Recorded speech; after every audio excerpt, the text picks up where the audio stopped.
আচ্ছা, আমার কথা শোনা যাচ্ছে কি?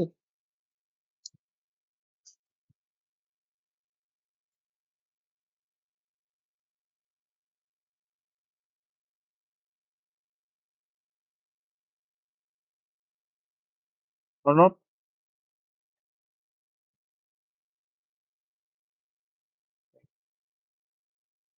তো লাস্ট ক্লাসে আমরা হলো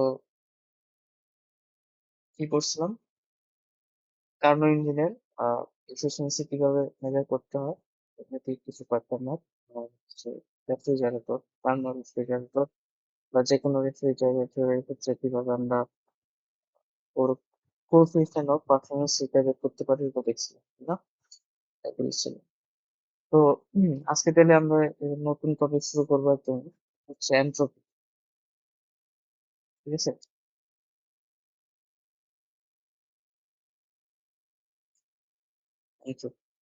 এন্ট্রপির সাথে সাথে আমরা দুইটা আহ, মানে আমাদের বললো এটা দুইটা টার্ম, একটা হচ্ছে প্রত্যয়গামী একটা হচ্ছে অপ্রত্যয়গামী, এই দুইটা টার্ম আমরা শিখে ফেলি।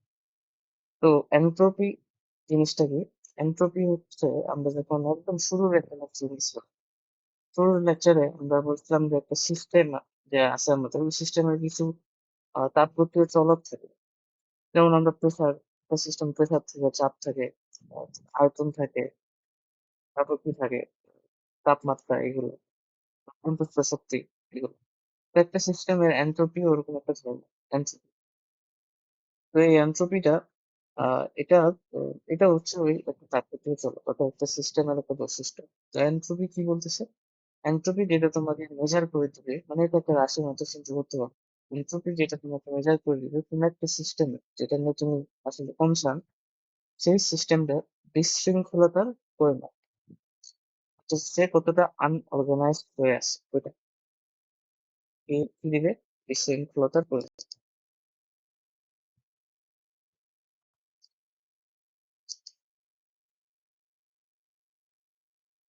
আর একটা সিস্টেম।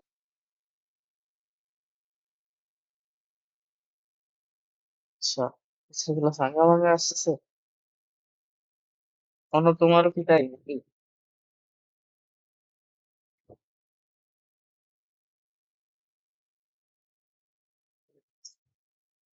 এটা তো আমার নেটেরই সমস্যা। হুম, বোর্ড দেখতে পাচ্ছ?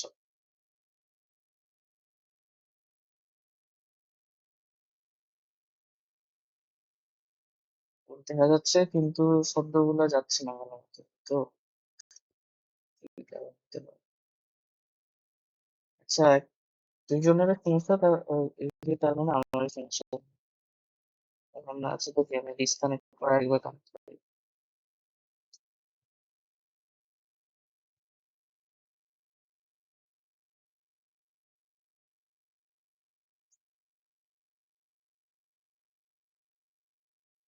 কথা তো এবার কি ভাঙ্গা ভাঙ্গা আসতেছে আগের মতো, নাকি ম্যানেজ করতে পারো? বোঝা যাচ্ছে জিনিস।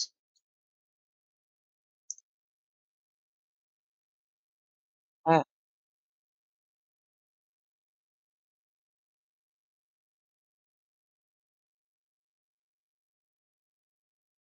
আচ্ছা।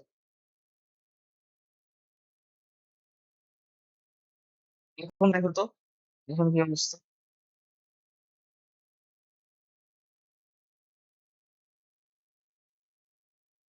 সেম।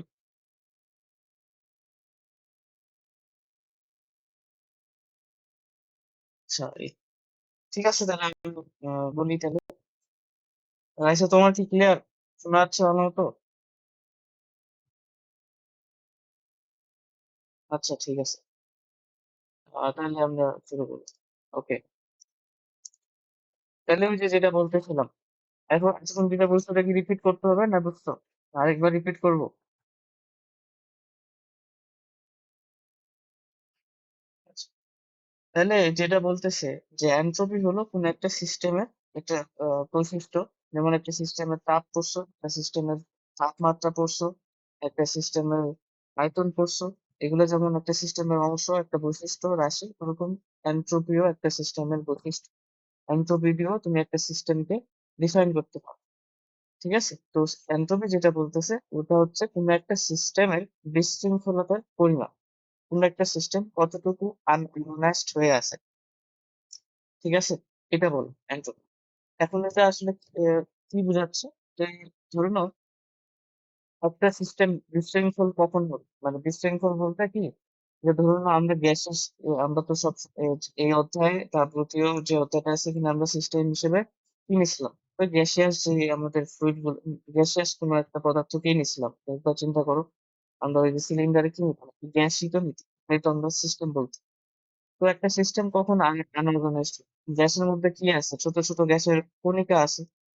ওই ছোট ছোট গ্যাসের কণিকাগুলো এরা যত দ্রুত চলাচল করবে, এটার মধ্যে যত আমার কি বলবো গতিশক্তি যত বেশি থাকবে এরা তত বেশি আনঅর্গানাইজ বা বিশৃঙ্খল। শৃঙ্খল মানে কি? যে যে যেখানে আছে ও ওখানেই থাকবে। মানে ওইটা আমরা বলবো যে একটা স্টেবল একটা অবস্থা। বিশৃঙ্খল মানে কি? যে ওখানে আরকি সবসময় একটা কি একটা গতি এরকম থাকছে। তো এখন দেখো চিন্তা করো একটা সিস্টেম ধরুন আমি ২ টা সিস্টেম নিলাম বা ২ টা গ্যাস নিলাম। একটা গ্যাসের তাপমাত্রা অনেক বেশি, আরেকটা গ্যাসের তাপমাত্রা কম।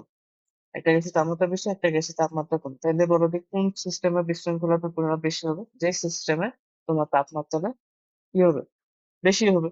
সেটা বেশি বিশৃঙ্খল হবে। দেখো বুঝো কিনা? আর তাপমাত্রা কি বলতেছি?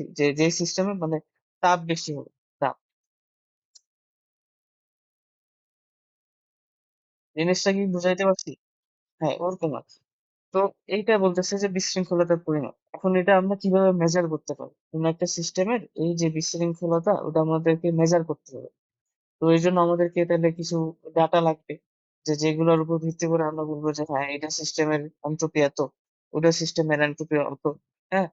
তো ওটার জন্য আমরা আমাদের বলতেছে কি যে এভাবে যে ধরে নাও আমরা এটা ধরলাম যে কোন একটা সিস্টেমের যে এনট্রপিকে আমরা কি দ্বারা চিহ্নিত করি? এনট্রপি ইটসেলফ হচ্ছে আমাদের ইংরেজি শব্দ।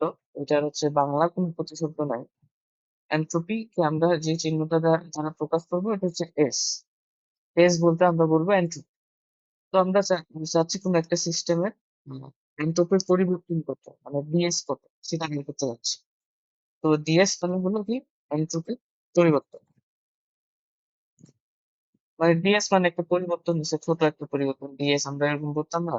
না কি বলে ডিটি মানে অল্প সময়ের পরিবর্তন হবে। এবং ডিএস মানে এনট্রপির পরিবর্তন। এর পরিবর্তন।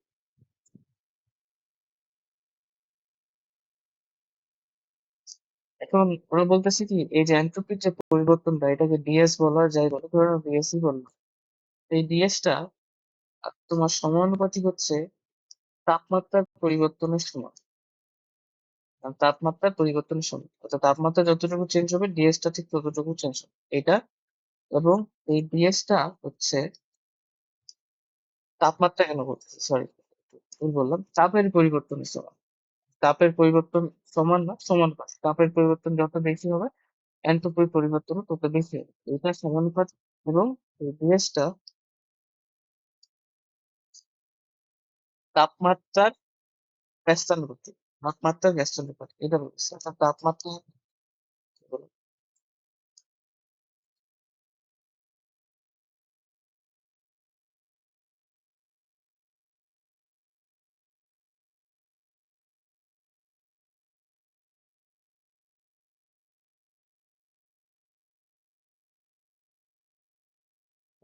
তাপমাত্রা বাড়লে এনট্রপির পরিবর্তন কমবে আর তাপমাত্রা কমলে এনট্রপির পরিবর্তন বাড়বে।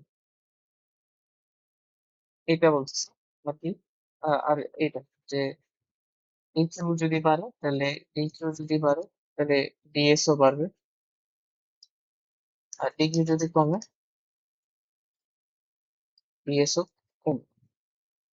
এই দুইটা ফান্ডামেন্টাল আর কি আমাদের যে ডিএসটা আমাদের যে এনট্রপি পরিবর্তনটা হয় ওটা হচ্ছে তাপমাত্রার পরিবর্তনের সমানুপাতিক হয় এবং এনট্রপির পরিবর্তনটা তাপমাত্রা কেন বলতেছি সমস্যা নেই। আমাদের যে এনট্রপির পরিবর্তন এটা তাপের পরিবর্তনের সমানুপাতিক এবং আমাদের এনট্রপির পরিবর্তনটা তাপমাত্রার ব্যস্তানুপাতিক। তো এইটা ফান্ডামেন্টাল। তাহলে আমরা এটা থেকে কি বলতে পারি, এই দুইটা থেকে ডিএস হচ্ছে ডিকিউ বাই এক্স, দুটাকে যদি একসাথে লিখি, অথবা এই সূত্রটাকে অনেকে এইভাবে লাগে, ডিএস এর জায়গায় যদি আমি ডেল এস ইউজ করি ডেল টি, তাহলে এটা সূত্র এখন তোমাকে মনে রাখতে হবে, এটা এক কথা।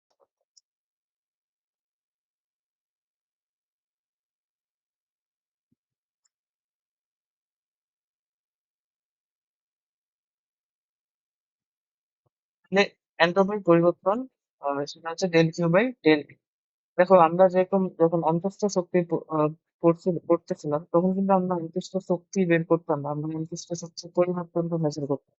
এখানেও ঠিক তাই, আমরা কোন একটা সিস্টেমের এন্ট্রপি কত ওইটা বের করতে পারতেছি না, কিন্তু ওই সিস্টেমের এন্ট্রপির পরিবর্তনটা কত হবে ওইটা মেজার করতে পারি। এবং ওইটা মেজার করতে হলে কি করতে হবে, ওই সিস্টেমে কতটুকু তাপ ঢুকলো বা বের হলো ওটা ডিভাইডেড বাই ওই সিস্টেমের টেম্পারেচার। এখন এখানে দেখো টেম্পারেচারটা এখানে এই যে সূত্রটা আমরা এখানে লিখছি, সূত্রটা হচ্ছে কনস্ট্যান্ট টেম্পারেচারের জন্য। তো তোমার যদি সিস্টেমটা ধ্রুব টেম্পারেচারে থাকে তাহলে তুমি এই সূত্র ব্যবহার করবে, ধ্রুব তাপমাত্রার জন্য করে।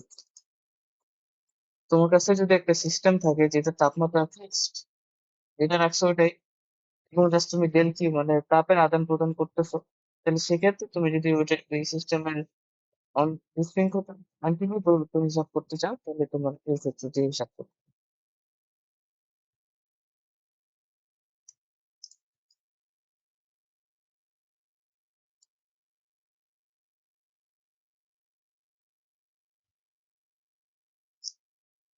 বা আরেকটা বলতে পারি অবস্থা।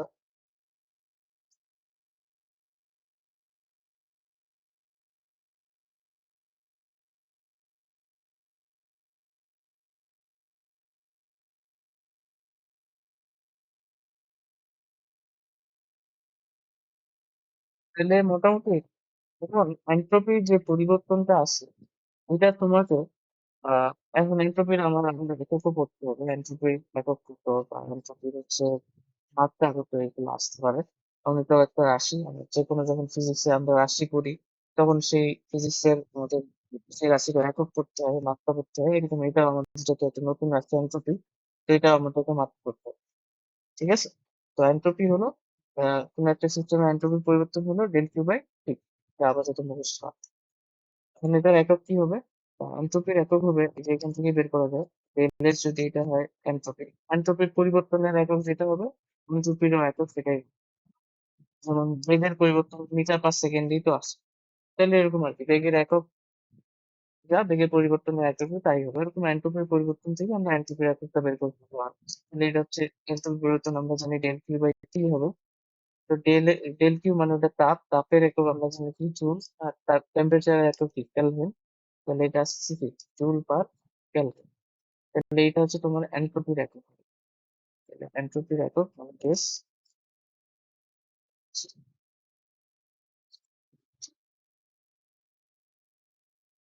এর একক হলো জুল পার কেলভিন।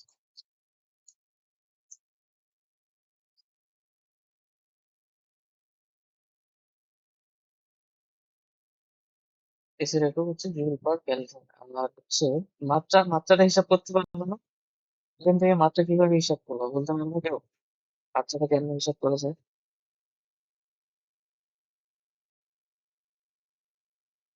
তাহলে মাত্রা হতে আসবেও না, ওই যদি আসে তাহলে কিভাবে হিসাব করবো? একক থেকে কিন্তু আমরা মাত্রাতে নিয়ে আসতে পারি।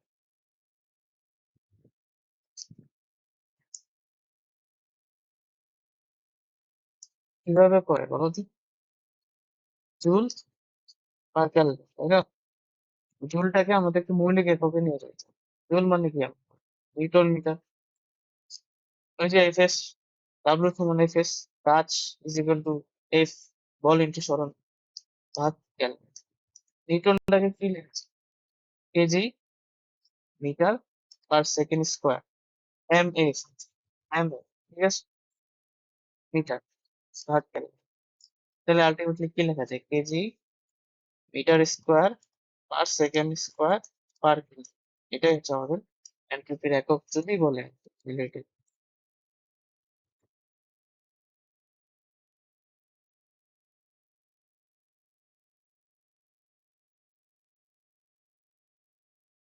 ঠিক আছে? ওকে।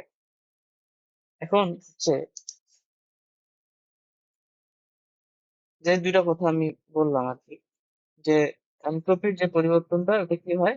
তাপমাত্রার ব্যস্তানুপাতিক এবং এনট্রপির যে পরিবর্তনটা ওটা হচ্ছে কি তাপের সমানুপাতিক। ওই যে del Q by del T যেটা বলা হয় না? ওটা মনে রাখো।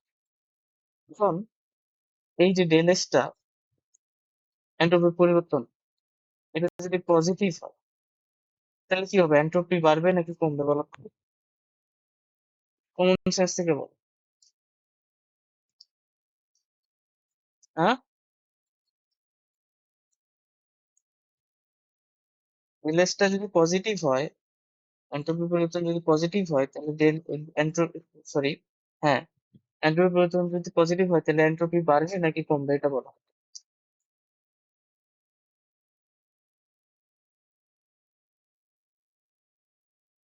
ওকে, বাড়বে। আর ডেলে যদি নেগেটিভ হয় এনট্রপির পরিবর্তনটা তাহলে কি হবে? কমবে।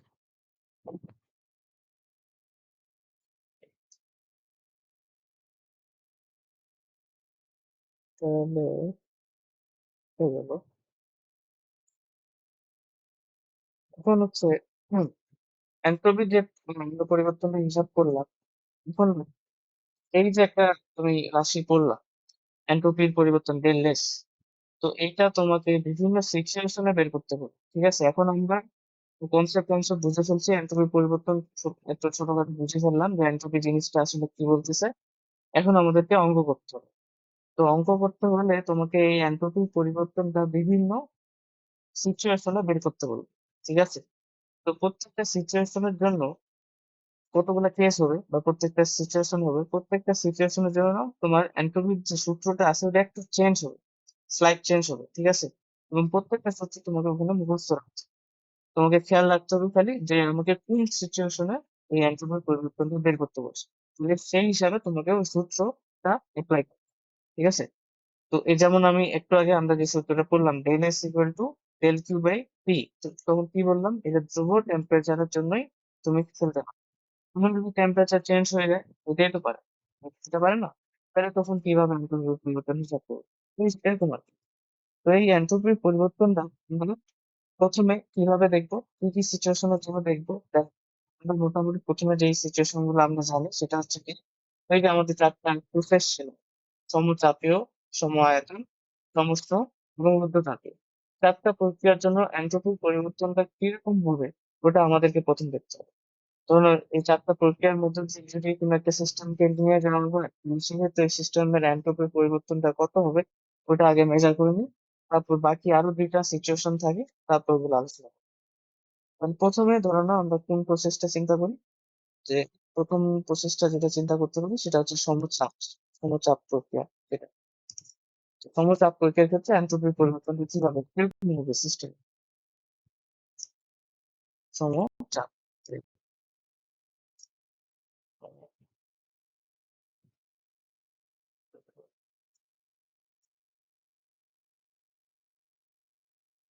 হুম, সমচাপ বা ইংরেজি নামটা কি ছিল কারো মনে আছে? আইসো আইসোব্যারিক প্রসেস। কারণ সমচাপের ক্ষেত্রে আমরা এমনি আমাদের যে মেইন সূত্র, ঠিক আছে, যেটা আসলে সবার জন্য খাটবে সেটা হচ্ছে কোনটা বলো দি? সেটা হচ্ছে এই তোমার ds is equal to dq by T. এটা এখন আমাদের যদি টেম্পারেচারটা পরিবর্তন আচ্ছা সমচাপ, তো সমচাপে কি টেম্পারেচার পরিবর্তন হয় তো বলো তো?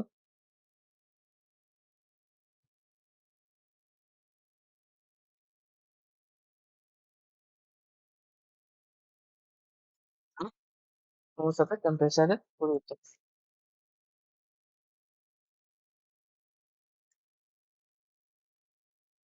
আচ্ছা একটু দাঁড়াও তো, কল আসছে।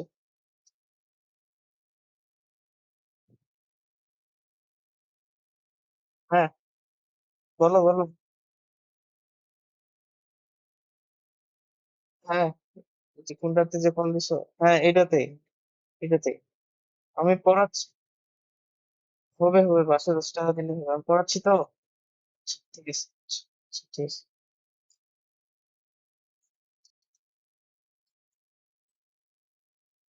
আচ্ছা, এই যেটা বলছিলাম যে সমচাপের মধ্যে টেম্পারেচার পরিবর্তন হয়। তার মানে এখানে আমি ওই যে এই যে সূত্রটা আছে, del S is equal to del Q by T, এই সূত্রটা ব্যবহার করতে পারবো না। কারণ সমচাপে যে একটা সিস্টেমে যখন একটা সমচাপে নিয়ে যাবা তখন টি টু 6 সেকেন্ড এটা তো চেঞ্জ হয়। তো সেক্ষেত্রে আমরা এটা কিভাবে করবো, এই যে দেখো এইভাবে করতে পারি। এটা কিন্তু ডিএস, তাই না, দ্রব্য পরিবর্তন। তাহলে আমি এটা কি করতাম, ডিএস আগে লিখলাম। সমচাপের ক্ষেত্রে ডিকিউটা কেমন হিসাব করে মনে আছে না? সমচাপের ক্ষেত্রে তাপমাত্রা পরিবর্তন ডিগ্রি এবার কি হয়, দেখো এটা কিন্তু সূত্র মুখস্থ রাখতে হবে। সমচাপের ক্ষেত্রে কি ডিকিউ ইকুয়াল টু কত, N C N CP dT. এই সূত্র কি নতুন নতুন লাগতেছে নাকি আগে পড়ছো কোনোদিন?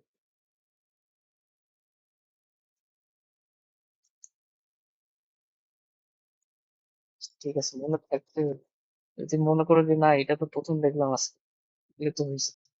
আচ্ছা, তাহলে আমরা যদি দুপাশে ইন্টিগ্রেশন করি তাহলে আমরা এই ডিএস থেকে এস পাই যাচ্ছি, তাই না? ডিএস থেকে এস পাই যাবে। তাহলে আমরা কি করবো, N C P dT integration করবো আর কি। এটা কথা দিয়ে করবো, ইন্টিগ্রেশন করলে ডিএস কে ইন্টিগ্রেশন করলে এস পাওয়া যাবে। আর হচ্ছে এখানে T1 টেম্পারেচার থেকে T2 টেম্পারেচারে ইন্টিগ্রেশন, তোমার T1 থেকে T2 টেম্পারেচারে তুমি একটা সিস্টেমকে নিয়ে গেছো। তো সিস্টেম T1 টেম্পারেচারে ছিল, তুমি ওটাকে T2 টেম্পারেচারে নিয়ে গেছো, T2 দিয়ে আইসোব্যারিক করতে দিয়ে T1 থেকে T2 নিয়ে গেছো। এখন দেখো এনসিপি এগুলো তো ধ্রুবক জিনিস, এনসিপি বাইরে নিয়ে আসো। T1 থেকে T2 ডিটি বাই টি, তাহলে এটা ইন্টিগ্রেশন কি হবে, এনসিপি একবারে লিখি, লন লন টি আসবে, তারপর তুমি যদি লিমিট বসাও, আমি করি লেন টি আসছে, তাই না? T1 টি, লেন টি আসছে T1, তাহলে এন সিপি কি লেখা যায়, ln T2 minus ln T1। তাহলে এখান থেকে তুমি লিখতে পারো N CP ln T2 by T1, T2 by T1। তাহলে এটা হচ্ছে তোমার টেলস এর পরিবর্তন, মানে এটা আমাদের সূত্র আর কি। তার ক্ষেত্রে সমচাপের ক্ষেত্রে। ওকে, প্রতিপাদনটা মনে রাখলে রাখতে পারো, মানে তবে আমাদের সূত্রটা লাগবে যে সমচাপের ক্ষেত্রে ডেল এস যদি বের করতে বলে এন্ট্রপি পরিবর্তন, সেটা কি হবে, N CP ln T2 by T1। T1 টা হচ্ছে ইনিশিয়ালি কত টেম্পারেচার ছিল, T2 টা হচ্ছে ফাইনাল টেম্পারেচার কত হয়েছে। সিপি তো জানো সমচাপের ক্ষেত্রে আমরা সিপি ইউজ করি। আর হচ্ছে এই এটা এটা তাহলে সমচাপের formula। তাহলে দেখো এইটা কিন্তু একটা তোমার সূত্র হয়ে গেল, ফর্মুলা। এটা থেকে আমি ফর্মুলা তোমার ওয়ান চলে, তাহলে এটা হচ্ছে সমচাপের জন্য আইসোবারিক। এরপরে এরপরে কি প্রসেস চিন্তা করো, ধরুন এরপরের প্রসেসটা আমরা নিব সম আয়তন। এইটা বুঝছো তো নাকি? না বুঝলে বলবা।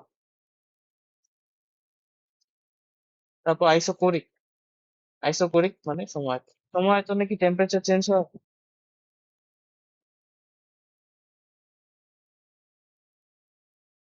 বলো বলো, সম আয়তনে কি টেম্পারেচার চেঞ্জ হয়? হয়, অবশ্যই। অবশ্যই হয়। হ্যাঁ, আয়তন চেঞ্জ হয় না কিন্তু change হয়। তাহলে এখানে পরিবর্তনটা কোথায় আসবে বলো, ওই যে ডিকিউ তুমি এখান থেকে দেখবা DQ sorry DS DS DQ by T লিখে, তারপর এখানে ডিএস দেখো। এবার সম আয়তন যেহেতু এই ডিকিউর জায়গায় এবার হবে এন সিবি, মানে এখানে এনসিপি ডিটি ছিল, এটা হবে এনসিবি ডিটি। তারপর এটা ওরকম ইন্টিগ্রেশন করবা, ইন্টিগ্রেশন সেম প্রসেস করে দেখবা যে এইটা ডেল এস ইকুয়াল টু যেটা আসবে বলটি কোথায় পরিবর্তন আসবে, ওই সিপির জায়গায় সিবি হবে। তাহলে এটাও আমাদের একটা সূত্র, এটা হচ্ছে সমআয়তন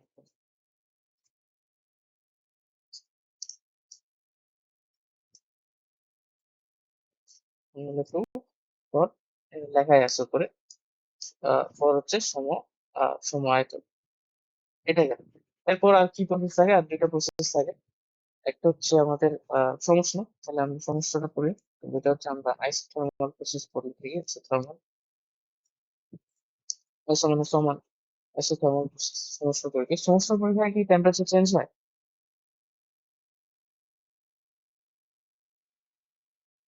না, সমস্যা পরীক্ষায় টেম্পারেচার চেঞ্জ হয় না। তাহলে এইটার ক্ষেত্রে আমরা যদি ডেল এস বের করতে চাই, এটা তো টিএস, ডেল এস বের করতে চাচ্ছি, আচ্ছা এই দুটোর মধ্যে পার্থক্য কি বলতো? এটা ভার্সেস এটা পার্থক্য কি?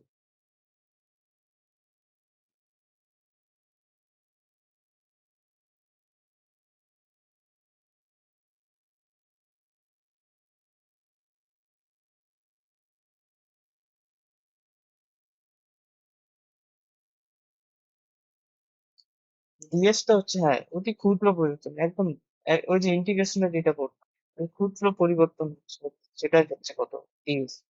ডেল এস টা বলতেছে পুরা যে সামগ্রিক যে পরিবর্তন, ঠিক আছে? তো এরকম, তো ডিএস থেকে যদি ডেল এস হয়ে যেতে হয় তাহলে আমাদের ইন্টিগ্রেশন করলে, তো এখানে ইন্টিগ্রেশন করো, তাহলে এটা হয়ে যাচ্ছে ডেল এস। আর এখানে যেহেতু আমাদের টিটা কি ধ্রুবক, 1/t ধ্রুবক, কারণ টি তো পরিবর্তন হচ্ছে না, আগে তো আমাদের তো টি জিনিস, যেটা জিনিস চেঞ্জ হচ্ছে না ওটা একটু ধ্রুবক, ডিকিউ এর ইন্টিগ্রেশন। তো ডিকিউ এর ইন্টিগ্রেশন করলে কি পাওয়া যাবে, এল কিউ, তাহলে এখানে আসবে del Q by T divided by, sorry divided তো বলছি ডেল এস। আমরা ওই যে বললাম তাপমাত্রা যখন স্থির থাকবে তখন আমরা কোন সূত্রটা ইউজ করবো, এই যে শুরুতে লিখে দেওয়া আছে যে when temperature is fixed, তখন আমরা এটা ইউজ করবো। বা ইনডাইরেক্টলি তোমাকে বলতেছে আইসোথার্মাল প্রসেসের ক্ষেত্রে এই প্রসেসটা, এই সূত্রটা, টেম্পারেচার ফিক্সড। তাহলে এটা আমাদের কত নম্বর সূত্র গেল? এটা হচ্ছে আমাদের ফর্মুলা 3।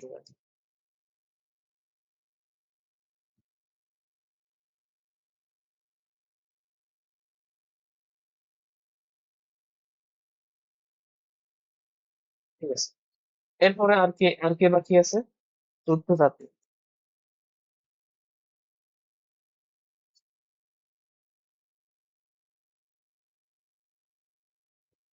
রুদ্ধতাপীয় প্রসেস, রুদ্ধতাপীয় প্রসেসে আহ এলএস হচ্ছে কি হবে, ডিকিউ বাই টি। আচ্ছা, ওকে, তো এই ডেলএস আমরা লিখলাম। এখান থেকে অবশ্য আরেকটা সূত্র লেখা যায়, দেখাই দিলাম, তারপরে এটা তো একটা গেলে ফর্মুলা গেলে, এটা তুমি আরেকটা ফর্মুলা লিখতে পারো, কিন্তু একটা ফর্মুলা বানানো যায় ডেল এস ডেল। সমস্ত পরীক্ষার ক্ষেত্রে ডেল কিউ এর ভ্যালু কত মনে আছে গেল? সমস্ত পরীক্ষার ক্ষেত্রে ডেল কিউ সমান কত লিখতে আমরা? সূত্র কিন্তু মুখস্থ করতে বলছিলাম। সমস্ত পরীক্ষার ক্ষেত্রে ডেল কিউ, সমস্ত পরীক্ষার ক্ষেত্রে ডেল ইউ, সমস্ত পরীক্ষার ক্ষেত্রে ডেল ডাব্লিউ, একটা চার্ট দেওয়া হয়েছিল তোমার, বানাই তো বলছিলাম যে এইভাবে বানাবা, বানাই সূত্রগুলো প্র্যাকটিস করবো 2-3 মনে আছে?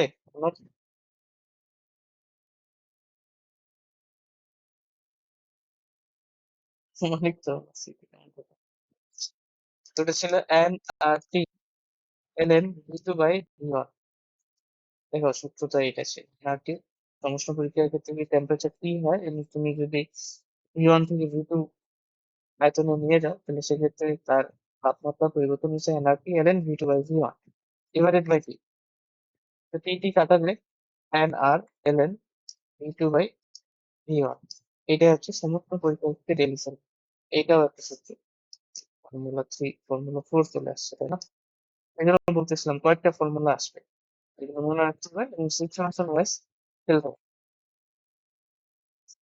ফর্মুলা 4, ওকে।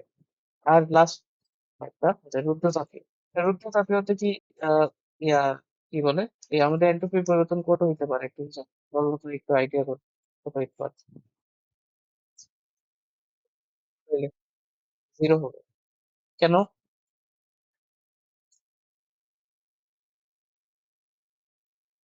হ্যাঁ, এখানে হচ্ছে তোমার ডিকিউ জিরো। ডিকিউ যদি জিরো হয় তাহলে ডিএস জিরো। ডিএস জিরো মানে ডেল এক্স ও জিরো। অর্থাৎ এন্ট্রপি এখানে পরিবর্তন হবে না, এন্ট্রপির পরিবর্তন এখানে শূন্য। ঠিক? এই জন্য একটা সংজ্ঞা দেওয়া হয়, এনট্রপির সংজ্ঞাটা এভাবে দেওয়া হয়। এনট্রপির সংজ্ঞা কি, প্রথমে কি বললাম যে এনট্রপি হলো কোনো একটা সিস্টেমের বিশৃঙ্খলতার পরিমাণ। আরেকভাবে সংজ্ঞাটা দেওয়া হয়, এনট্রপি হলো ঊর্ধ্বতাপীয় অবস্থায় কোনো একটা সিস্টেম যে, সরি আমি একটু ভুল বললাম, কোনো একটা সিস্টেমের ঊর্ধ্বতাপীয় যে অবস্থা সেটাকে এনট্রপি বলে। ঠিক আছে? বা এইভাবে লিখতে পারো, কোনো একটা সিস্টেম ঊর্ধ্বতাপীয় প্রসেসে যে অবস্থা বজায় রাখে তাকে ওই সিস্টেমের এনট্রপি বলে। কারণ কারণ ওই সময় কি, ওই সময় যে অবস্থাটা ওখানে তো মানে কোনো এনট্রপির পরিবর্তন হচ্ছে না। ফলে রুদ্রতাপীয় প্রসেসে কোনো একটা সিস্টেম যে অবস্থায় থাকে ওটাই হচ্ছে ওই সিস্টেমের এনট্রপি। ঠিক আছে? এইভাবে দেখবা যে বইয়ের মধ্যে সংজ্ঞাটা দেওয়া আছে, বইয়ের মধ্যে আর সুন্দর করে লেখা আছে। তোমাকে আইডিয়াটা দিই যে তোমার কোনো একটা সিস্টেমের যে রুদ্রতাপীয়তে তুমি যদি কোনো একটা সিস্টেমকে নিয়ে যাও, তাহলে সেই অবস্থা, ওই রুদ্রতাপীয় প্রক্রিয়ায় যে সিস্টেমের যে অবস্থাটা বজায় থাকতেছে ওইটা হচ্ছে ওই সিস্টেমের এনট্রপি। কারণ ওই সিস্টেমে তখন কোনো এনট্রপি পরিবর্তন হয় না, তাহলে ওই অবস্থাটাকে আমরা এনট্রপি বলতেছি। ঠিক আছে? ওকে, এটা তুমি একটু বই খুললে পড়তে বুঝতে পারবে, এই সময়গুলো পড়তে হবে কারণ এই সময়গুলো পড়তে আসতে হয়। ঠিক আছে? এখন আমাদেরকে এই যে ডিএস, আর আরো কি এটা ফর্মুলা, তো এখানে তো কোনো ফর্মুলা নাই, আমাদের ফর্মুলা কয়টা হবে, চারটা, দুইটা ফর্মুলা আছে। একটা ফর্মুলা, একটা ফর্মুলা হলো যে যখন তোমার অবস্থাটার পরিবর্তন হবে, ধরে নাও কি অবস্থার পরিবর্তন মানে কোন একটা বরফ আছে, ধরো বরফ থেকে কি হলো, পানিতে বা তরলে পরিণত হলো। একটা বরফ খন্ড বরফ থেকে পানিতে পরিণত হলো, তরলে পরিণত হলো। এক্ষেত্রে ওর কিন্তু কি হয়েছে, মানে একটা অবস্থা চেঞ্জ হয়েছে, সেক্ষেত্রে তার কিন্তু এন্ট্রপির পরিবর্তনটা হবে। ঠিক আছে? তারপর কি, ধরুন পানি আছে, তরল অবস্থায় আছে, তরল অবস্থা থেকে বাষ্পে পরিণত হবে, অবস্থা চেঞ্জ করবে, সেক্ষেত্রেও তার এন্ট্রপির পরিবর্তন হবে। তো এই ক্ষেত্রে এন্ট্রপির পরিবর্তন কত, এটা আমাদের হিসাব করতে হবে। ঠিক আছে? আর আরেকটা কি, আরেকটা তো ওই যে টেম্পারেচার চেঞ্জ হলে যে, মানে আইসোব্যারিকে যে বাংলা ফর্মুলা ওয়ান যেটা পড়লাম আর কি, এই যে N N CP L N T two by T one. তো এটা এইভাবে আসবে না, তোমার এরকম ভাবে আসবে। কারণ এই দুটা ফর্মুলা এইভাবে মনে রাখতে হবে, অঙ্ক করতে সুবিধা হবে। একটা হলো কি যে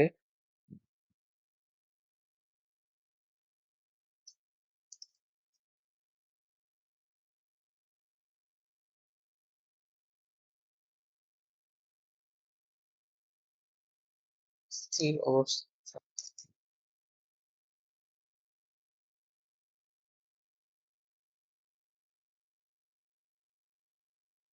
দশা, দশায় দশা পরিবর্তনের জন্য, মাত্রা স্থির অবস্থায় দশা পরিবর্তনের জন্য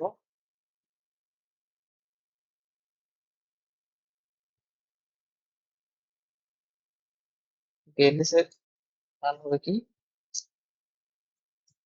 ডেল কিউ বাই টি। এই টি কোনটা, ওই যে স্থির টেম্পারেচার আছে ওইটা, ডেল কিউ মানে ওই যে অবস্থার পরিবর্তন হতে যে ইয়াটা তাপটা লাগতেছে, এখন যদি এটা ইয়া এটা হচ্ছে এইটা হচ্ছে আমাদের M L A by T, এটা হচ্ছে এল এল বাই এল এফটা কি, এল এফটা কি বরফ গলনের ক্ষেত্রটা। এগুলো প্রশ্ন তোমার দেওয়া থাকবে, কত এগুলো।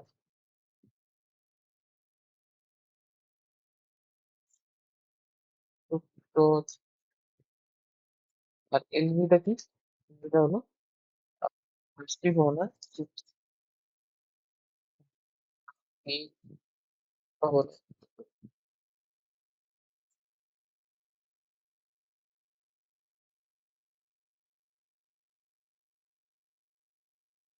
ঠিক আছে? এটা আসলে কোথা থেকে আসলো? ওই যে del S equal to del Q by del T যে সূত্রটা এখান থেকে আসে। তো এক্ষেত্রে আমাদের এই যে তোমার এন্ট্রপি পরিবর্তন হিসাব করতে হলে কি লাগে? Del Q T. তো টেম্পারেচার তো ফিক্সড। তো টি আমরা জানি না হচ্ছে টি হচ্ছে ডেল টা আমি কিভাবে পাবো? এই যে ডেল কিউ মানে কি? অবস্থা পরিবর্তন হলে যে চাপটা আদান প্রদান হবে কি? এটা হচ্ছে সূত্র। তো আমরা এগুলো তো আগে থেকে আমাদের জানা যে গরম পরিবেশ সূত্রটা হচ্ছে এন আর বাষ্পীভবনের সূত্রটা হচ্ছে কি এন। কথাগুলো একটু খারাপ হয়েছে।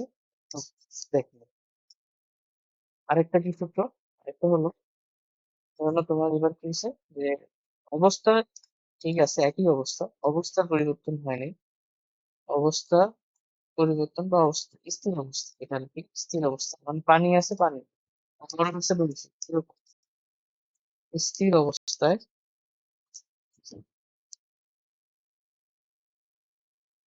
স্থির অবস্থায় তাপমাত্রা পরিবর্তন, তাপমাত্রা T1 হতে T2 তে যেতে স্থির অবস্থায় তাপমাত্রা T1 হতে T2 তে যেতে এন্ট্রোপি ডেন্স মানে জাস্ট বুঝে নাও এটা সুন্দর করে লেখা। তো এটা হবে কি? এটা হবে M S L N T2 by T1। এসটা কি? এসটা হচ্ছে আপেক্ষিক।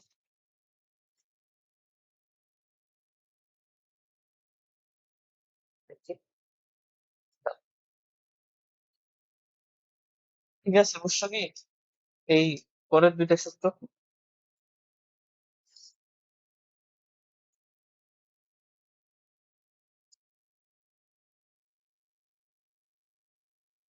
পরের সূত্রটার একটা প্রতিপাদন আছে, দেখি দেখাবো। প্রতিপাদন যদিও লাগে না।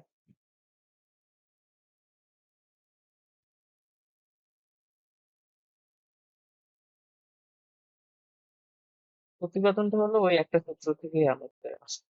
এটা কি? ডিএস হচ্ছে আমাদের মানে ওই ক্ষুদ্র পরিবর্তনটা হচ্ছে ক্ষুদ্র ডেল কিউ এর পরিবর্তন আর টি। এখন দেখো যখন তোমার টেম্পারেচারটা অনেক মানে ক্ষুদ্র পরিবর্তন হচ্ছে তখন তোমার সরি আমি কি বলছি, যখন তাপটা ক্ষুদ্র পরিবর্তন হবে তখন কিন্তু টেম্পারেচারটা কি ফিক্স থাকবে না? মানে আমি যেটা বুঝাচ্ছি বুঝে যাচ্ছে। ধরে নাও যে এটা এরকম হয়েছে, ধরে নাও তোমার এই যে ডেল কিউ যেটা কোনো একটা সিস্টেমের ধরে নাও খুব ক্ষুদ্র পরিমাণ তাপ আদান করছে। তো এই তাপ আদান প্রদান করার সময় তার যে টেম্পারেচারটা ওটা তো ওই একই থাকবে তাই না? ধরে নাও Q1 থেকে Q2 তে গেছে। তো এইটা হচ্ছে আমাদের ডেল কিউ। তো ডেল তো Q1 টি তে থাকে, Q2 হয় টি তে থাকে, মানে টেম্পারেচার তখন পরিবর্তন হবে, টেম্পারেচার পরিবর্তনটাকে আমরা জিরো ধরি। এই জন্য আমাদের এখানে ডেল টি লেখা আর এখানে টি আছে।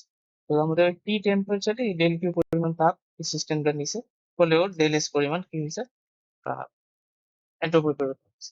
তো এইটা আর কি, যাতে কনফিউশন না লাগে যে এখানে ডেল টি কেন, ঠিক আছে? সেটাই। এখন আমাদের এইটা ফান্ডামেন্টাল সূত্র TS equal to dQ by dT. TS equal to dQ by dT. তো ধরে নাও তোমার কাছে এম কেজি ভরের একটা এম কেজি ভরের পানি আছে। এই তো এই পানির টেম্পারেচার আছে বর্তমানে ধরে নাও 20 ডিগ্রি সেলসিয়াস। এখন তুমি এটাকে 30 ডিগ্রি সেলসিয়াসে নিয়ে যেতে চাচ্ছ। 20 ডিগ্রি সেলসিয়াস থেকে 30 ডিগ্রি সেলসিয়াসে নিয়ে যাবো, ঠিক আছে? তো এখন এইটা হচ্ছে আমাদের মানে সিস্টেম, 20 থেকে 30 নিয়ে যাবো, T1 থেকে T2 তে নিয়ে যাবো। তো এক্ষেত্রে আমরা ওর ইয়া মেজার করতে চাচ্ছি এন্ট্রপি তাহলে ডিএস। ওকে।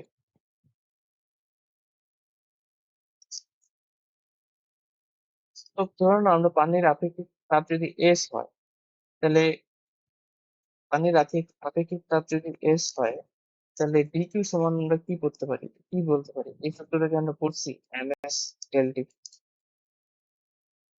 ডিকিউ সমান এম এস ডেল টি, এই সূত্রটা কি মনে আছে কারো? বা S equal to dQ by M dT, এটা তো শুরুতে পড়ছিলাম, এটা আপেক্ষিক তাপ ডিকিউ বাই এম ডিটি।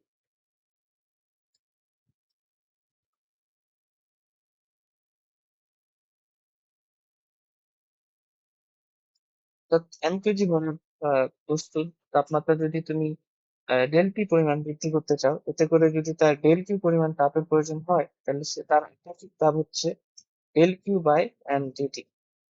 তাহলে আমরা del Q is equal to M S del T লিখতে পারি। এটা কিন্তু সূত্র, মনে রাখতে হবে, কোনো উপায় নেই। কিন্তু del Q equal to M S del T ভাবো কি, ইন্টিগ্রেশন করো, তাহলে এখান থেকে ডেল এস পাই যাবে। আর এখানে এম এস বাইরে নিয়ে আসো, তাহলে এখানে ডিটি বাই টি কত কি টি ওয়ান কে টি টু করতে পারছি। তো এটা ইন্টিগ্রেশন আমি একটু আগেই করছি, এটা না করবো না। Lane T two by T,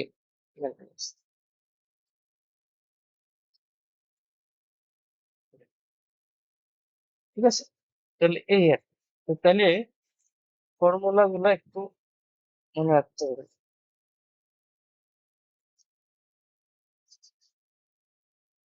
ওকে, তাহলে তোমার যদি এরকম থাকে অঙ্কে যে স্পেসিফিক ভাবে কোনো একটা প্রসেস বলে দিয়েছে, তাহলে তুমি ওই প্রসেসের জন্য যে সূত্রগুলো ছিল ওগুলো কাজে লাগাবে।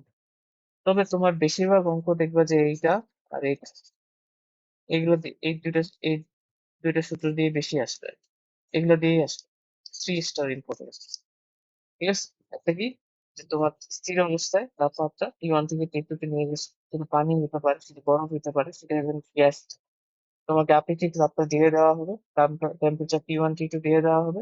জাস্ট তোমার সূত্র ফেলতে হবে এমএস এলএন T2 কি T1, T2 কি টেস্ট টেম্পারেচার, T1 কি আদর্শ টেম্পারেচার। আর যদি দেখো যে অবস্থার পরিবর্তন হয়েছে, তাহলে ওই যে ওই দুটো সূত্র এমএলএস বাই টি, যদি বাস মানে বরফ থেকে পানি, পানি থেকে বরফ হয়, আর বাষ্পীভবন হলে কি হবে, এমএল ভি বাই টি। ওকে, এইটাই।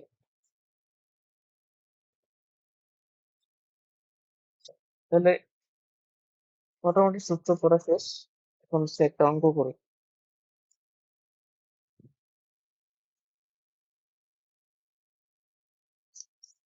কোনগুলা ওয়ার্কিং ফ্লুইডে করতে হয়, কোনগুলা?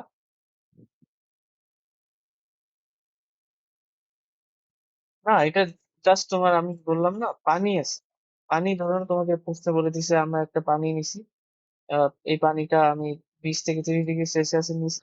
তো এইটা পানিটাই আমার সিস্টেম। সবসময় যে তোমার সিস্টেমটা একটা ওয়ার্কিং ওয়ার্কিং ফ্লুইড হচ্ছে যখন আমি ইঞ্জিন নিয়ে কাজ করি, তখন আমি ওই সিস্টেমটাকে ওয়ার্কিং ফ্লুইড নাম বলি।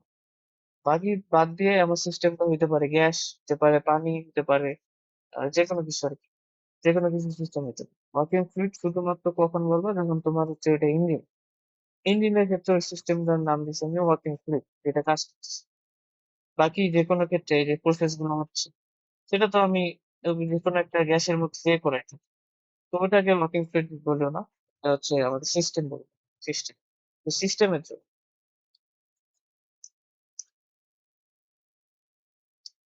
ম্যাথ ম্যাথ করলে হয়তো আরো জিনিসটা ক্লিয়ার হবে। একটা ম্যাথ আমি দিয়ে দিলাম। 10 ডিগ্রি সেলসিয়াস তাপমাত্রা,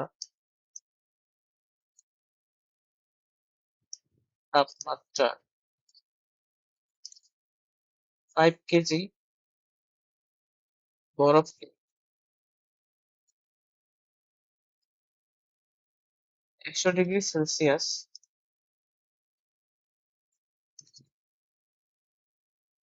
মাত্রার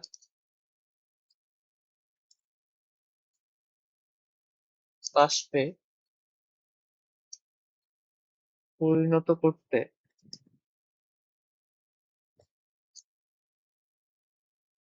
এখন এখানে আমার প্রশ্নটা হবে এরকম যে বাষ্পে পরিণত করতে এন্ট্রপির পরিবর্তন করতে।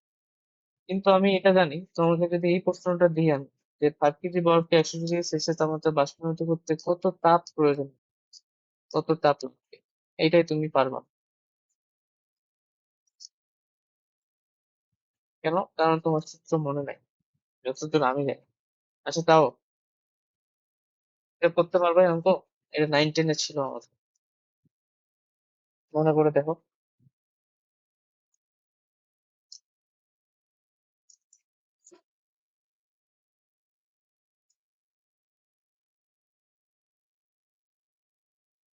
হ্যাঁ, এই তো, সূত্র না জানলে তো তোমার ফিজিক্স পারবা না, ফিজিক্স কনসেপ্ট দিয়ে কোনো লাভ নেই। তোমার যেটা সূত্র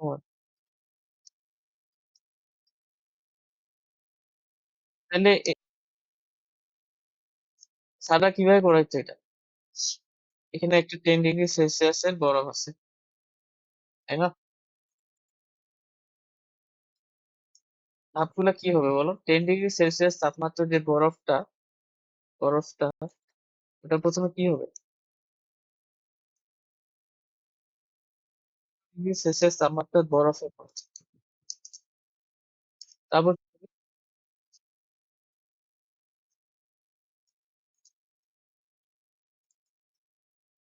তারপর 0 ডিগ্রি সেলসিয়াস পানিটা প্রথমে 100 ডিগ্রি সেলসিয়াস তাপমাত্রার পানি।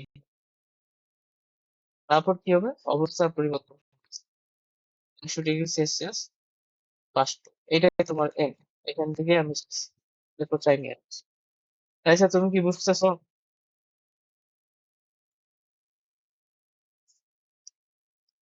হ্যাঁ,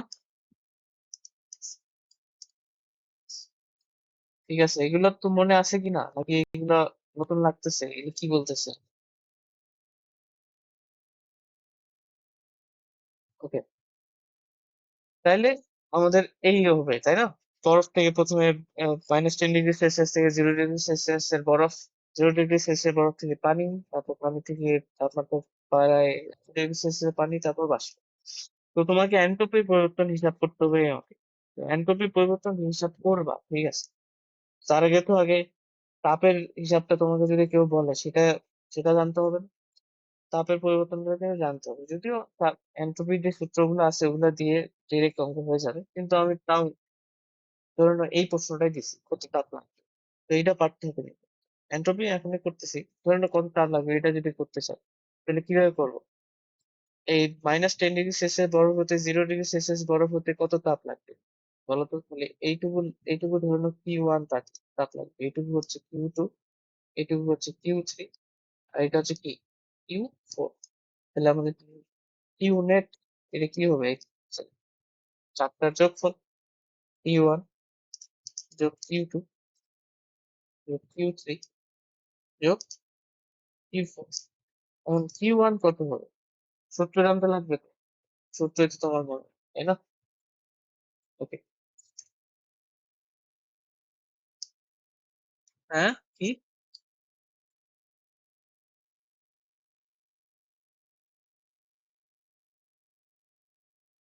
না, ওখানে দেখো, বরফই আছে। বরফ কি নিচের অবস্থা পরিবর্তন করছে? করে নাই। অবস্থা পরিবর্তন না করলে তাহলে ও কি শুধুমাত্র টেম্পারেচারে পরিবর্তন করছে। -10 ডিগ্রি সেলসিয়াস বরফ থেকে 0 ডিগ্রি সেলসিয়াস এর বরফ হচ্ছে, শুধুমাত্র টেম্পারেচার চেঞ্জ করছে। তো কোনো জিনিস যদি টেম্পারেচার চেঞ্জ করে, তাহলে সেক্ষেত্রে তার তাপটা আমরা কিভাবে মেজার করি? সূত্রটা হচ্ছে আমাদের মাইনাস ডেল এন। এন কি বলতে এখানে 0 ডিগ্রি সেলসিয়াস থেকে -10 ডিগ্রি, মানে আমরা এটা ক্যালভিনে নেব। যাই হোক, সূত্রটা তুমি এটা ইউজ করো। আমি আপাতত এই সূত্রটাই লিখি, T2 - T। এটা সূত্র ইউজ করো, ঠিক আছে?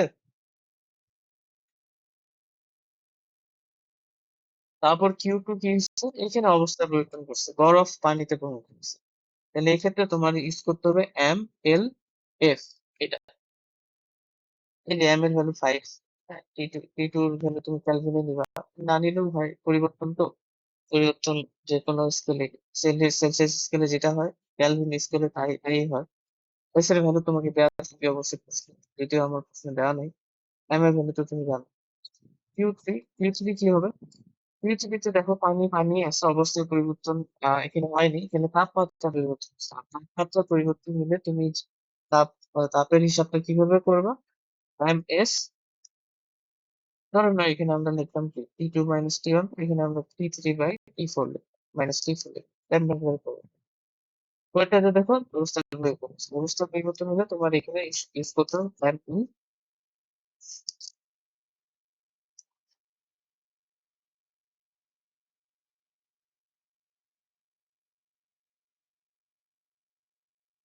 হ্যাঁ, Q3। পানি থেকে পানির তাপমাত্রা পরিবর্তন হয়েছে না, তাহলে এম এস, ধরো না এটা আমি এস প্রাইম ধরলাম, এম এস প্রাইম।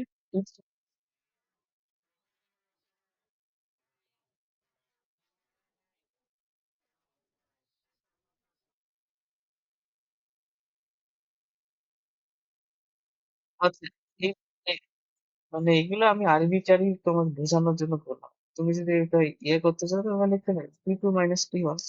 তাহলে এইটা যে T2 টা এটাই হবে তোমার আহ, আদি তাপমাত্রা এখানে। আর শেষ তাপমাত্রা হবে T3 ধরো। ওটা হচ্ছে আমাদের 100°C।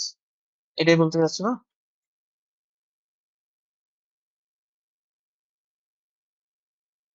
T2 টা কি? 0°C তাপমাত্রা তো কি? তো পানির ক্ষেত্রে তো এই যে এটা T2, এটা T2, এটা T3, এটা T1, এটা T3। বুঝছো? এবার দেখো বুঝা যায় কিনা।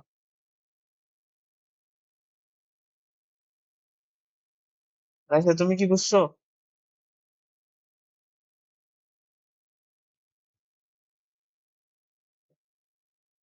ঠিক আছে, তাহলে এরকম করে দিলে যাতে পার। কিন্তু আমার প্রশ্ন তো এটা না, আমাদের প্রশ্ন হচ্ছে এন্ট্রপির পরিবর্তন হিসাব করতে হবে। তাহলে এন্ট্রপির পরিবর্তনও ঠিক একইভাবে হিসাব করবো আমরা।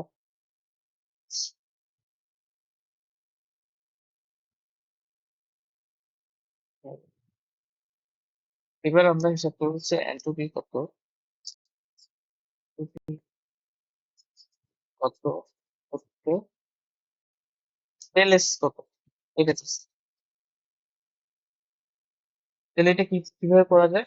এবার তোমার খালি তোমার মাথায় আসলে কি কি রাখতে হবে, এই যে -10°C বরফ হতে বাষ্পে পরিণত হতে কি কি স্টেপ গুলো আছে, এই স্টেপ গুলো তুমি যদি ফাইন্ড আউট করতে পারো তাহলে তোমার 90% অঙ্ক শেষ। এরপর 10% অঙ্ক খালি সূত্র ফেলা, ক্যালকুলেশন করতে হবে। কিন্তু তোমার যদি এই স্টেপ গুলাই তুমি না পারো, যে একটা পর একটা কি হচ্ছে, তাহলে তুমি তোমার তুমি সূত্র মানে তোমার সূত্র ফেলানোটাই ভুলে যাও। জাস্ট তোমাকে স্টেপ গুলো মনে রাখতে হবে যে কোনটার পরে কি হচ্ছে, তাহলে তুমি দেখবা যে ইজিলি তুমি কি করতে পারছো এই অঙ্কগুলো সলভ করতে। মানে স্টেপ দিলে যেহেতু -10°C এর বরফ আছে, তাহলে এইখানে যদি বাষ্পীভবন করতে হয় তাহলে কি কয়েকটা স্টেপেই করতে হবে আমার। তাহলে প্রথমে ওই যে এর আগেরটাই রিপিট করতেছি, -10°C এর বরফ হতে 0°C এর বরফ, 0°C এর বরফ হতে 0°C এর পানি, 0°C এর পানি হতে কি হবে 100°C এর পানি, তারপরে 100°C এর পানি হতে 100°C এর বাষ্প। এই প্রসেস, তাই না? -10, 0°C, 0°C, 100°C পানি। আর আরেকটা এটা তো লাগতেছে, এবার দিয়ে দিতে। তাহলে এটা হচ্ছে আমাদের কি, বরফ।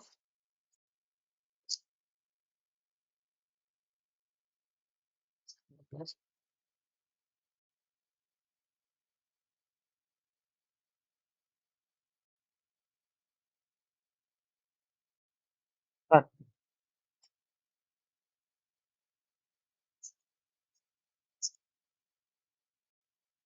এই এই এই যে আমি লিখলাম এই স্টেপ গুলা, এইগুলা খালি তুমি যদি পারো যে কোনো অঙ্কের ক্ষেত্রে, তাহলে তোমার হয়ে গেছে।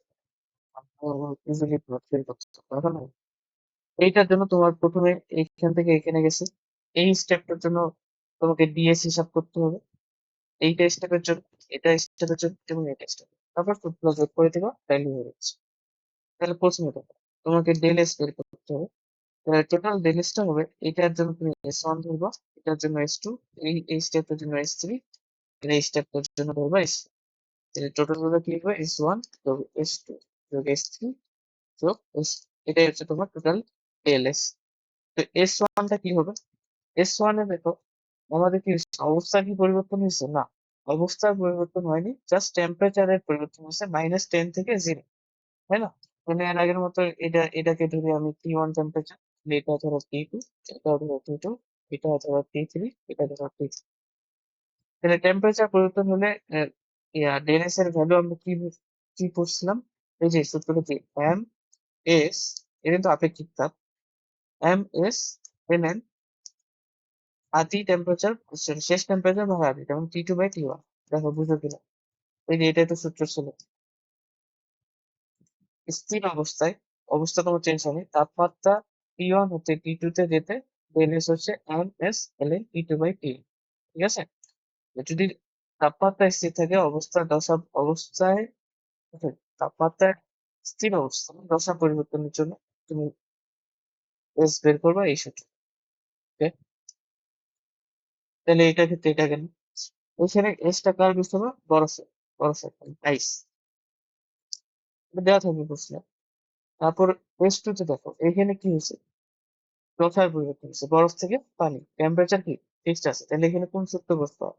এম এল জি বসাবো নাকি এফ বসাবো? সে এফ বসাবো।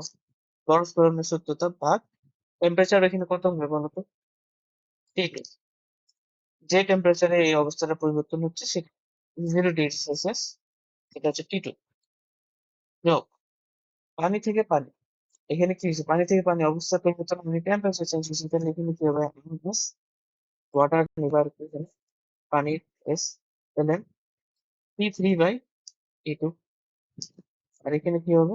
মান এল জি, এখানে হবে T3, আর এই টি গুলো সব ক্যালভিনে নিলাম।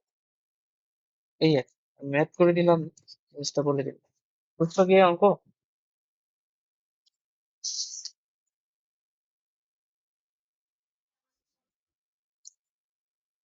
এ,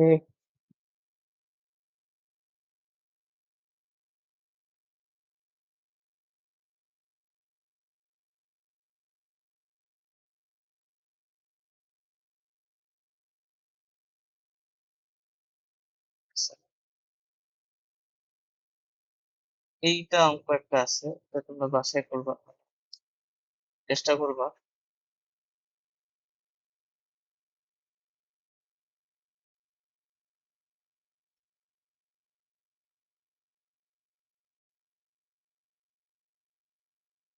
ঠিক আছে, অঙ্ক কি করা আচ্ছা এটা কি উঠে না?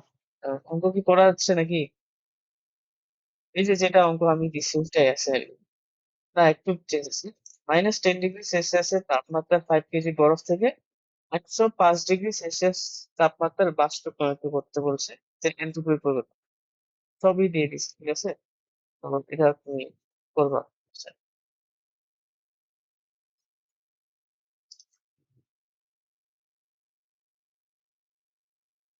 ঠিক আছে। এরপরে তাহলে আমাদের মোটামুটি ই করলাম, এন্ট্রপির ধারণা পড়লাম। এখন এন্ট্রপির সাথে আমাদের যে দুটা জিনিস আছে, প্রথমে আমরা শুধু কার্নো ইঞ্জিন করছিলাম। কার্নো ইঞ্জিনের ক্ষেত্রে আমাদের একটা প্রসেস যখন আমরা সম্পূর্ণ করি তখন এন্ট্রপির পরিবর্তন কত হয় সেটা আমাদেরকে বলে যে বের করে দাও।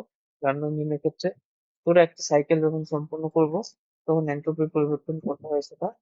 আর যে দুইটা টার্ম আমি বলছিলাম, একটা হচ্ছে প্রত্যাগামী প্রক্রিয়া, একটা হচ্ছে অপ্রত্যাগামী প্রক্রিয়া, রিভার্সিবল প্রসেস। হ্যাঁ বলো।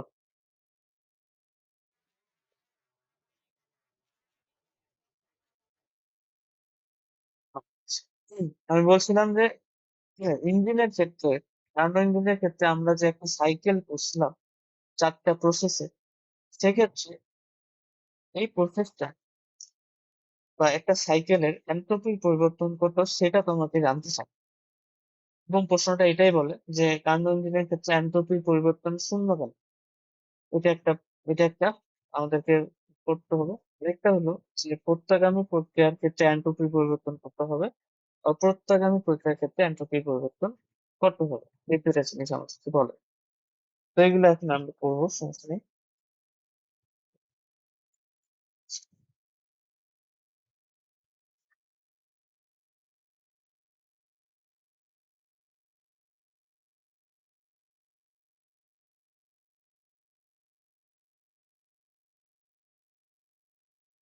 তা আমি এখন এখানে খুবই শর্টে বলবো, রিভার্সিবল প্রসেস আর একটা হচ্ছে ইরিভার্সিবল প্রসেস।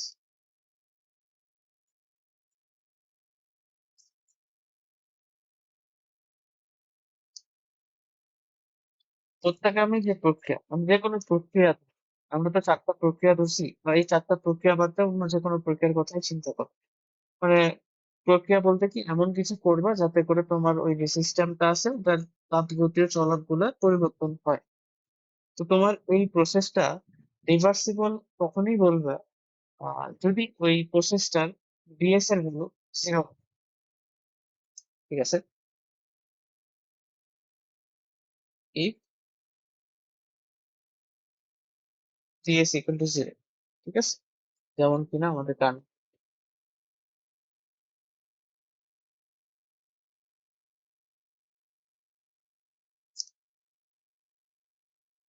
সোজা বাংলায় যদি কোনো একটা প্রসেসের এনট্রপির পরিবর্তন 0 হয় তাহলে সেই প্রসেসটাকে রিভার্সিবল প্রসেস বলবে।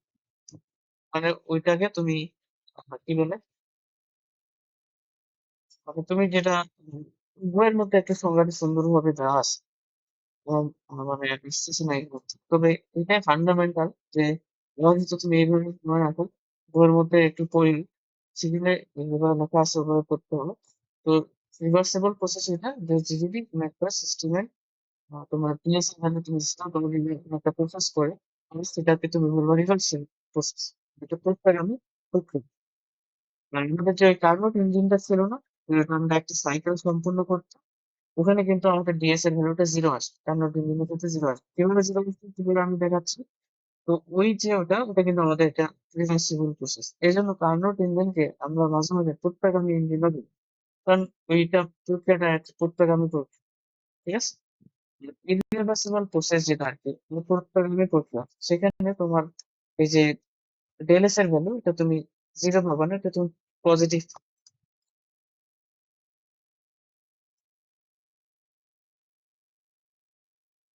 ইফ ডেল এস এভাবে লিখি নট ইকুয়াল টু 0, বা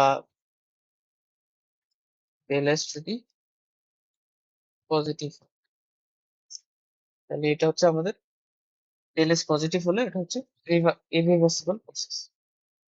এখন প্রশ্ন হচ্ছে কি যে why ts of Carnot engine is 0? why ts of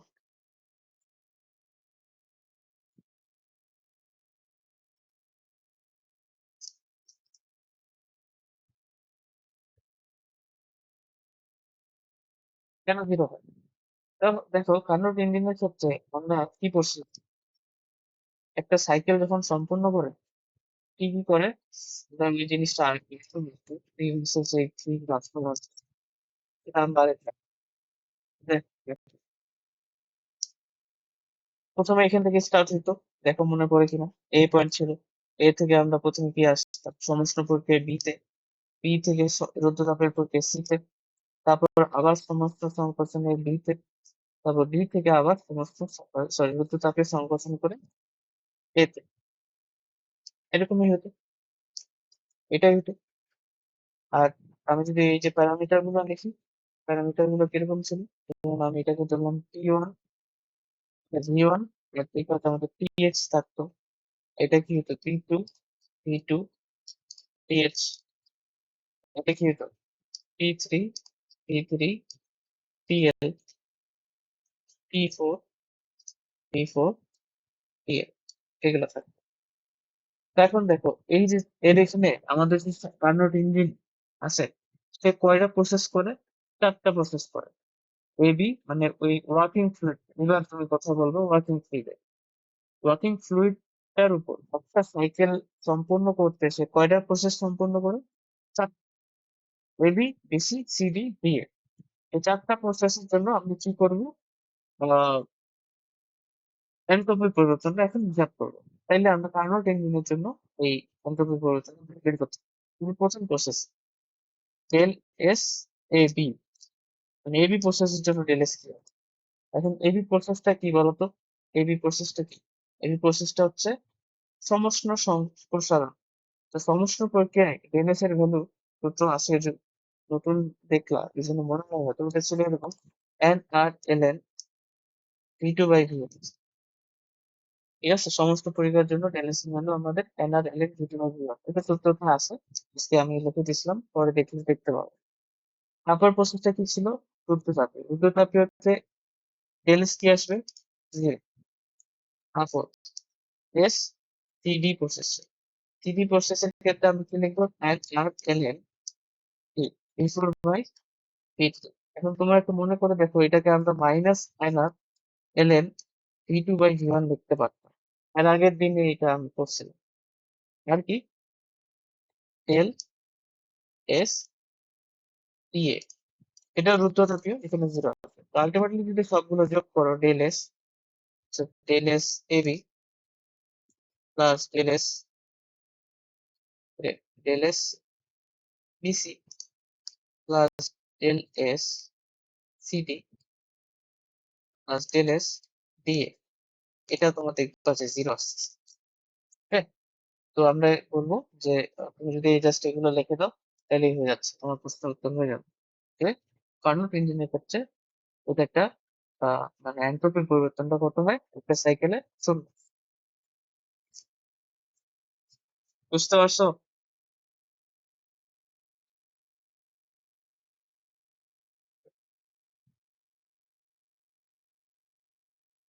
তাহলে একটা জিনিস বলো, আমাদের যে কার্নোট ইঞ্জিনটা আছে ওটা কি রিভার্সিবল প্রসেস নাকি ইরিভার্সিবল প্রসেস, কোনটা হবে?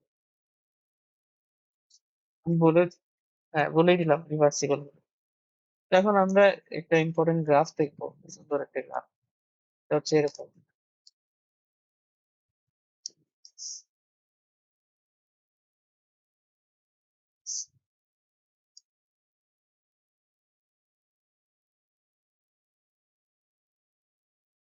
পয়েন্ট গুলো হচ্ছে এইভাবে চিন্তা করি হয়তো, বি, বি থেকে সি, সি থেকে ডি, থেকে আবার এ, বি, সি, ডি। ধরুন এটা আমাদের কার্নো প্রসেস, এটা কি হচ্ছে চিন্তা। এবার আমরা গ্রাফটা নিব এস ভার্সেস পি এর। এস কি?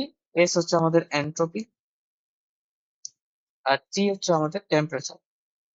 আমাকে ধরানো বলছে যে কার্নোট ইঞ্জিনের ক্ষেত্রে এস ভার্সেস টি এর গ্রাফ আঁক। ঠিক আছে, এটা হচ্ছে তোমার প্রশ্ন বলছে। অর্থাৎ ওই যে চারটে প্রসেস আছে, ওই চারটা প্রসেসের জন্য এস ভার্সেস টি এর গ্রাফটা তোমাকে আঁকতে হবে। মানে এস বলতে এখানে del S, del S versus T এর graph টা। তো প্রথমে আমরা এই পয়েন্টে হিসাব করি। প্রথমে এ পয়েন্ট ছিল, এ পয়েন্টে মানে এ পয়েন্ট তোমার টেম্পারেচার কত, এগুলো কি লেখা লাগবে?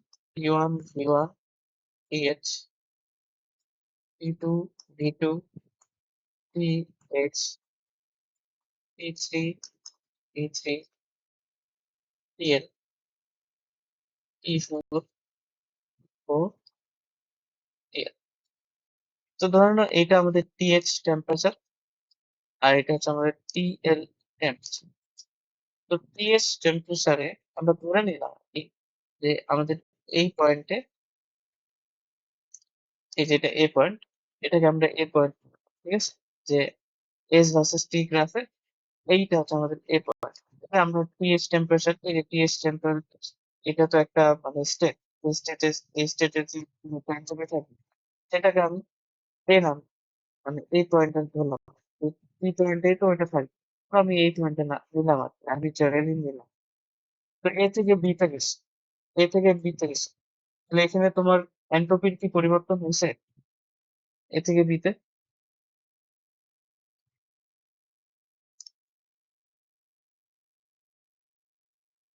হয়েছে কিনা বল,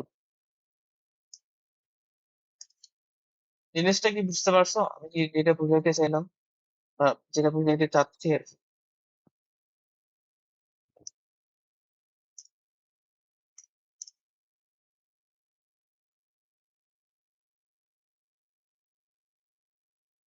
ধরে নাও যে তোমার, আচ্ছা, repeat করবো। তোমাকে আমি এস ভার্সেস টি এর গ্রাফ আঁকতে বলছি সমস্ত প্রক্রিয়ার, সরি কার্নোট ইঞ্জিনের চারটা প্রক্রিয়া আছে বা প্রসেস গুলোর জন্য।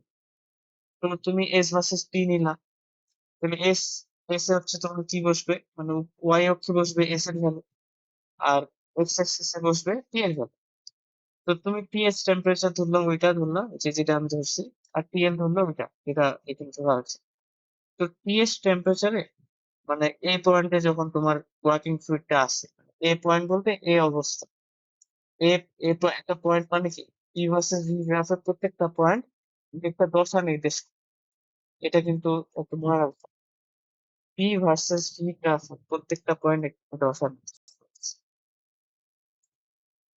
পি ভার্সেস সি গ্রাফের প্রত্যেকটা পয়েন্ট, প্রত্যেকটি পয়েন্ট সিস্টেমের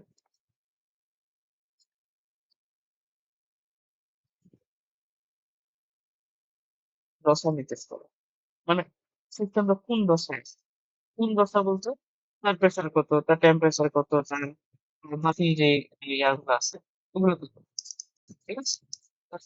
ধরে নাও এ পয়েন্ট, এ পয়েন্টে ওর দশা হচ্ছে এটা যে ওর প্রেসার হচ্ছে P1, ওর তোমার হচ্ছে আয়তন হচ্ছে V1, ওর টেম্পারেচার হচ্ছে TH, এবং ওর যে এনট্রপি ওটা আমি ধরে নিলাম S, এটা এতটুকু ধরো, ধরে নিলাম, ঠিক আছে, যে S প্রাইম এতটুকু, এতটুকু হচ্ছে ওর এনট্রপি।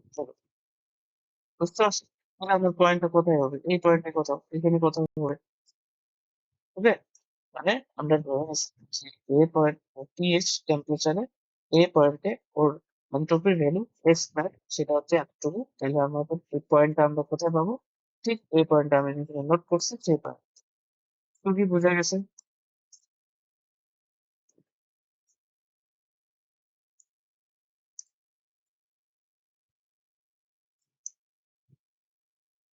কোনো কি ক্লিয়ার হয় নাই? কি আরেকবার বলবো? রাইসা, তুমি কি বুঝছো, বুঝতে পারছো?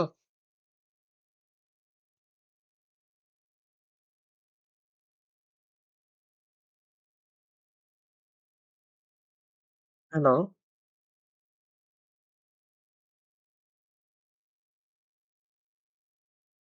ওকে,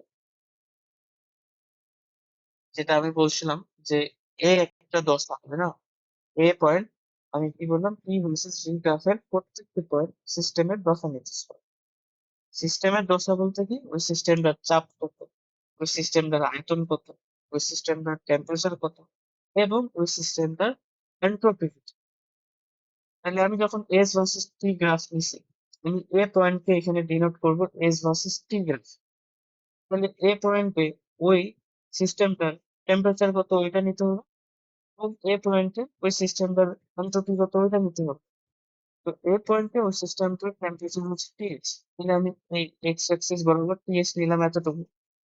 তাহলে আমি ডান দিক বরাবর কতটুকু যাব? এতটুকু যাব। এবং আমি ধরে নিলাম যে ওই এ পয়েন্টে, ওই সিস্টেমটার এন্ট্রপির ভ্যালু হচ্ছে এস প্রাইম। তাহলে আমি ওয়াই অক্ষ বরাবর কতটুকু যাব? এতটুকু যাব না? ধরে নিচ্ছি আর কি, আরবিট্রারি। তাহলে আমার পয়েন্টটা কোথায় আসবে? এই পয়েন্টে, এই এস ভার্সেস টি গ্রাফের এই পয়েন্টটা কোথায় আসবে? এখানে আসবে কিনা বলো? বুঝতে পারছো কি?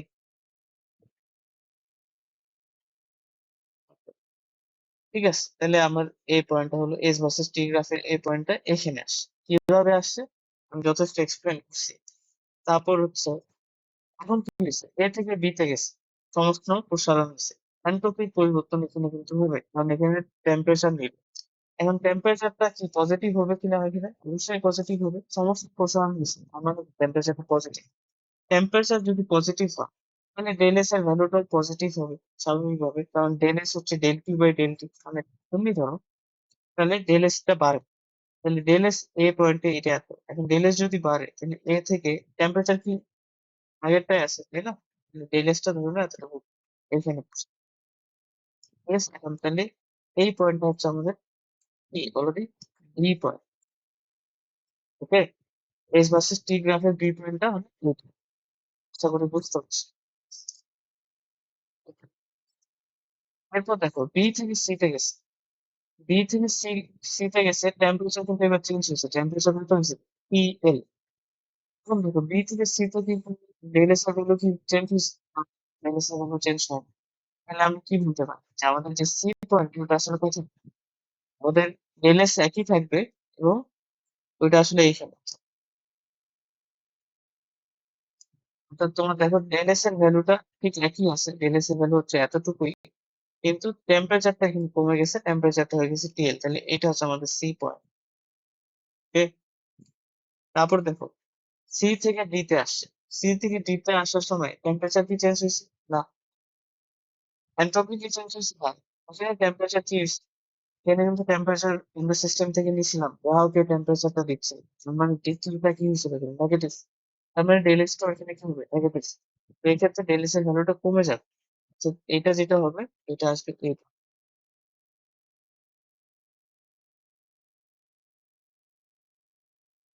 ঠিক আছে। অর্থাৎ এইখানে ডেলিস যতটা বাড়ছিল, এখানে ডেলিস ঠিক ততটাই কমবে। অর্থাৎ এ থেকে বি তে যতটা বাড়ছিল, সি থেকে ডি তে, মানে ডেলিস এর দেখো এটা এইভাবে যাচ্ছে, এখান থেকে এখানে, এখান থেকে এখানে, এখান থেকে এখানে। হুম, তো এটা হচ্ছে আমাদের ডি পার্ট।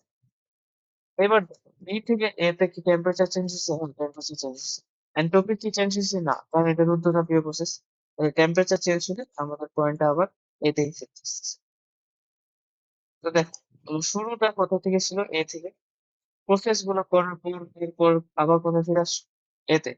তো এখানে গ্রাফ থেকেও বোঝা যায় যে তোমার এন্ট্রপির পরিবর্তনটা হবে কি? শূন্য। ঠিক আছে। এ থেকে বি, বি থেকে সি, সি থেকে সি এবং বি থেকে যে এ আসলো, এই যে একটা বিউটিফুল জিনিস আসলো, এটা কি বুঝতে পারছো? কি বলবো আমি?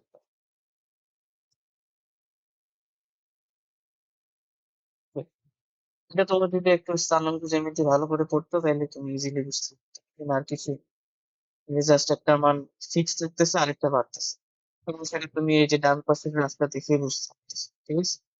তো আমি জাস্ট ওইটাই করছি, যে যেটা ফিক্সড রাখছে, ফিক্সড রাখছে, ওটা ফিক্সড রাখছে, যেটা পরিবর্তন হয়েছে এটাকে আমি পরিবর্তন করছি। শেষ। তো এটা তোমাকে আঁকতে বলতে পারে, তো তুমি আঁকবে। উম, আরেকটা এটা বলবো, এটা বলবে যে এস ভার্সেস, টার্নো ইঞ্জিনের ক্ষেত্রে এস ভার্সেস টি এর যে গ্রাফটা, এটা কি আসছে? একটা রেক্ট্যাঙ্গেল। এটা ধরনের এমসিকিউ তে যদি আসে তাহলে কিন্তু পাচ্ছ, রেক্ট্যাঙ্গেল আসে না, আয়তক্ষেত্র। আচ্ছা, আর আরেকটা জিনিস আমি এখানে জাস্ট একটু বলে দিব, আমি জাস্ট লিখে বলবো, এটা তোমরা বই রিডিং করে নিবা, পথে আসে। ওরা বললো যে কি, যে এটার টার্মটা হলো heat rate of earth or universe.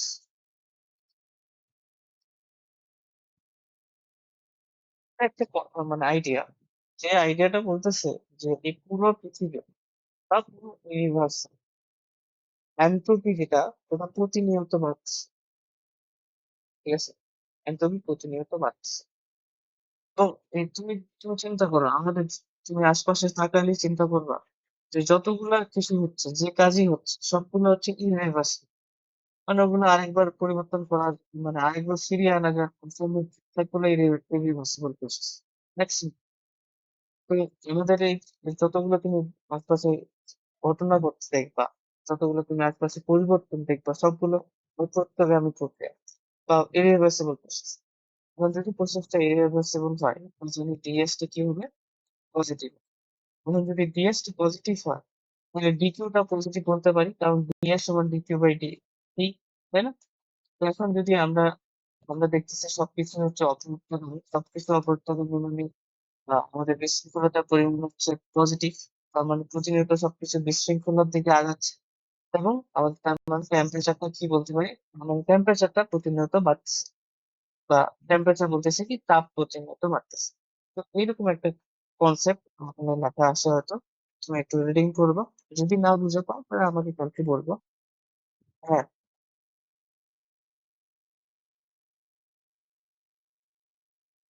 Rate rate rate rate rate heat rate of earth, আর এটি, হ্যাঁ হ্যাঁ, ওই ওরকম টাইপের কনসেপ্ট। হ্যাঁ, আর তাকে মৃত্যু না কিন্তু যাচ্ছি, এটা একটা পড়ে রিডিং করবো। পড়ার পর একটু মানে রাস্তাটা অ্যান্টনি পড়ছো, তারপর তুমি না বুঝে তাহলে আমি তাহলে বোঝাই। এবং আজকে এখান থেকে আমাদের আরেকটা লেকচার লাগবে। তোমার লেকচারটা এই হচ্ছে আমাদের লাস্ট লেকচার, ঠিক আছে। তারপরে তোমাদের এই চ্যাপ্টারে আমি কিন্তু এক্সাম দিব, ঠিক আছে। তো তোমাদের এই চ্যাপ্টারটা পড়ো, ঠিক আছে, আমি কিন্তু এক্সাম দিব। ওকে, ঠিক আছে।